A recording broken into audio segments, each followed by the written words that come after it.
Hi guys, I am back here to keep my promise. In my previous video, I promised to all of my viewers to give you some sentences of speaking English. That is why I am here. So बात कर रहे थे हम कि पिछली video में आपसे वादा किया गया था कि भाई बोलने के कुछ सेंटेंस आपको दिखाए जाएंगे. सो मैं तैयार हूँ उन सेंटेंसेस के लिए. लेकिन पहली बात यह है कि हम कैटेगरी वाइज बात करते हैं कि एक होटल में जाते हैं तो इंग्लिश में किस तरह बात होती है, ऑफिस में जाते हैं तो इंग्लिश में किस तरह बात होती है. तो आज हम जो बात कर रहे हैं वो ये है कि how to welcome a guest in English. अगर हमारे घर कोई मेहमान आता है तो हम उससे इंग्लिश में किस तरह की बात करते हैं. सबसे पहले जब कोई मेहमान आता है तो हम हिंदुस्तानी भाई यही बात करते हैं, मैं कैसे आना हुआ, कैसे तकलीफ की, कैसे कष्ट उठाया. हालांकि सबका लिटरली मीनिंग एक ही होता है कि क्यों आया. लेकिन आप जानते हैं कि ये बात बुरी लग सकती है. It can offend anybody including me and you also. ये किसी को भी बुरी लग सकती है, मैं आप कोई भी हो जाए, कि मैं क्यों आया हूँ. इसीलिए हम घुमा फिरा के बात करते हैं. और वो घुमा फिरा के बात ऐसे होती है कि साहब कैसे आना हुआ, कैसे तकलीफ की, कैसे दर्शन दिए, इस तरह बोला करते हैं. इंग्लिश में भी इसी तरह कहा जाता है. और इंग्लिश में जब पूछा जाता है कैसे आना हुआ तो उसे कहते हैं what brings you here. What brings you here. दोबारा पढ़ता हूँ, व्हाट ब्रिंग्स यू हियर. आप ये पूछिए. रही बात एक्सप्रेशन की, देखिए हर आदमी का अलग एक्सप्रेशन होता है. मेरी बॉडी लैंग्वेज अलग है, आप लोगों की अलग है. आप मेरी कॉपी कर रहे हैं, मैं किसी और की कॉपी कर रहा है. ये उसी की बॉडी लैंग्वेज पे, उसी की बॉडी पर सूट कर रही थी. ये आप पे सूट नहीं करेगी, ये मुझ पर सूट नहीं करेगी. तो इसलिए एक्सप्रेशन अपने अलग रखिए, आप जैसे रखते हैं, और कहिए what brings you here. Let's suppose आप मेहमान है, कोई आपसे पूछ लेता है व्हाट ब्रिंग्स यू हियर. आप जवाबन कहिए कि साहब an ambition to see you drags me here. दोबारा पढ़ता हूं, an ambition to see you drags me here. एक इच्छा थी आपसे मिलने की जो मुझे यहां घसीट लाई.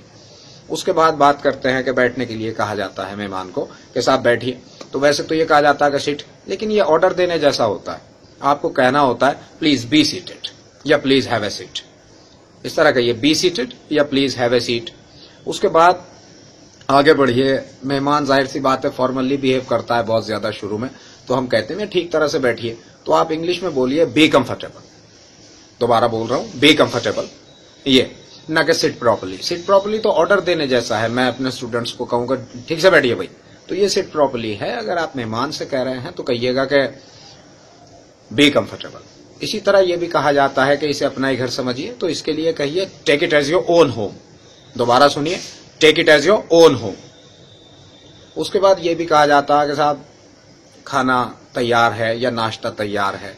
तो जाहिर सी बात है इंग्लिश में तो खाने भी 3 तरह के होते हैं, ब्रेकफास्ट, लंच और डिनर. उसी को सब्जेक्ट बनाइए और कहिए कि breakfast is waiting for you, lunch is waiting for you या dinner is waiting for you. ये आपका इंतजार कर रहा है. खाने के लिए जैसा कि हम हिंदी में लीजिए कहते हैं, वैसे इंग्लिश में भी कहना चाहिए प्लीज टेक. ये बराबर काम करता है. जब आप मेहमान होते हैं तो जाहिर सी बात है जो आपका होस्ट होता है वो आपको लंच पे बुलाता है, डिनर पे बुलाता है. तो आप उसके लंच और डिनर को देख के यही कहते हैं कि साहब आपने तो बड़ा भारी एक दावत का सा इंतजाम कर दिया है, तो अच्छी खासी दावत कर दी आपने, इस सब की क्या जरूरत थी.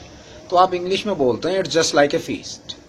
चाहे तो आप जस्ट लाइक भी हटा सकते हैं, कह सकते हैं इट्स ए फीस्ट. ये तो अपने आप में एक दावत है. It is a feast. Short में बोलते हैं इट्स ए फीस्ट. अगर आप होस्ट हैं, मेहमान आपका ये कह रहा है, तो आप जवाबन कहिए कि नहीं नहीं नहीं ऐसी बात नहीं है मियां, इट्स नॉट सो. उसके आगे कहिए कि it's an honour to have you as a guest. आप जैसा मेहमान पाना तो सम्मान की बात है, इज्जत की बात है. It's an honour to have you as a guest. So आज के लिए मेरे पास इतने ही सेंटेंस हैं. अगली वीडियो में इंशाल्लाह जरूर हाजिर होऊंगा. टॉपिक कोई और सा रहेगा. This was a how to welcome a guest. अगली बार किसी और चीज पे बात होगी. Stay tuned, keep waiting. और हाँ, मेरा चैनल सब्सक्राइब करना ना भूलें. Learn English with Zaid Mohammadi. Allow me, bye.